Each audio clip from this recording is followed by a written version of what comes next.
For our question this week, one parishioner of our Archdiocese has asked, how has COVID impacted our worship in negative and positive ways? Good question. And I must declare my first impulse is to say that there is nothing good about COVID, at least in terms of our worship. COVID has had a devastating effect on a great deal of our lives. It has shut us off from one another. It has destroyed the livelihood of many people. It has brought about a great deal of death and kept many families away from their loved ones, even as they were dying. How cruel is that? When we turn to our worship, it has prevented us and discouraged us from gathering for worship in our churches. At times it has limited our participation in worship as well, our ability to sing, to shake hands during the sign of peace, to receive communion in the manner we prefer. I don't have very much good to say about COVID, to be honest. I wait impatiently at times for the pandemic to be declared over and done with. But we're told that there will be lasting effects for a long time to come. So on the whole, I would say that COVID has done much harm. I have to stop and think about whatever good it has brought about. Now, the scriptures continually remind us of the ways God uses evil to bring about a greater good.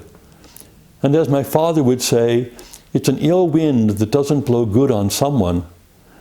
So since you have asked, let me point out a few offshoots of the pandemic, which in a strange way have been beneficial for the Church and our Archdiocese in particular.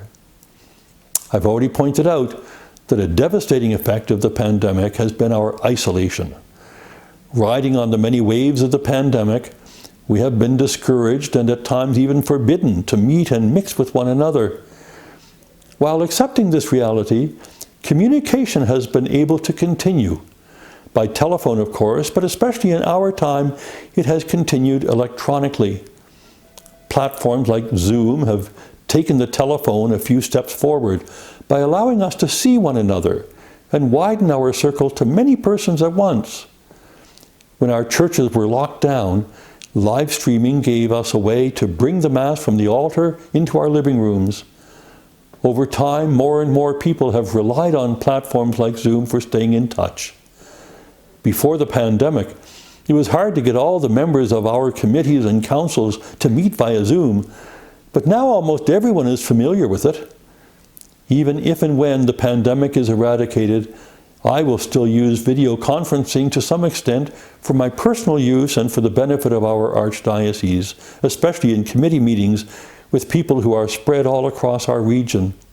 A corollary to this is that many people have looked for and found great spiritual resources on the internet. Many of these may already have existed, but a growing number of spiritual leaders and organizations, retreat houses and preachers have put their resources online. I have heard many of our people speak of Father Mike Schmidt's Bible study or Bishop Robert Barron's videos as sources of reflection and inspiration. We all know, of course, that the internet is also a source of much deception and evil. Careful discernment is absolutely necessary. Garbage in, garbage out, as they say. By the same token, truth and beauty in, truth and beauty out. Another offshoot is how parishioners have decided to support their parish financially. In the earliest lockdown, when we could no longer gather for Sunday Mass, the Sunday collection was abruptly eliminated. How will our parishes continue to operate? A growing number of people started to donate electronically. Not everyone has taken to this, of course, but many have grown to appreciate how they can still support their faith community even when they cannot attend Sunday liturgy. Now, don't get me wrong on this point. I am not saying that it doesn't matter if we assist at Mass every Sunday. I'll have much more to say about Sunday Mass attendance once that attendance is not limited at all by COVID, but that's for another day. My last point has to do with what happened in the first lockdown. Do you remember that? We were all staying home. Whatever we had to do, we did from home. For a good number of people, this was devastating, granted, but for many more, they discovered some lost skills. They baked bread and ate home-cooked meals. They played games with their children. The smog lifted over the largest cities in the world. You could see the fish again swimming in the canals that wind through Venice. For a while it was like we were all on a retreat.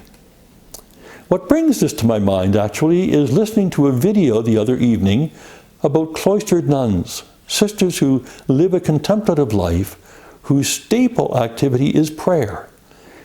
It struck me that what these nuns do all the time, we all need to do from time to time. Withdraw, ponder, pray. Again, an unintended offshoot of COVID. When all is said and done, I have little praise for the COVID pandemic, and I must emphasize the suffering caused by this pandemic and its restrictions has overwhelmed any of the positive offshoots for which I am grateful. I'm struck by how very resilient we humans can be, and our imagination and determination can usually overcome oppression of any kind. That said, the COVID pandemic has done nothing for our worship as such, and not enough good in other ways to elicit thanks for the pandemic. I still pray fervently for its definitive end.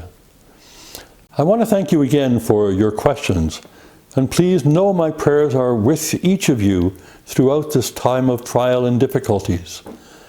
In times like this, we do well to remember the words of our Lord in the Gospel of John, "In the world you will have tribulation, but be of good cheer. I have overcome the world." Until next time.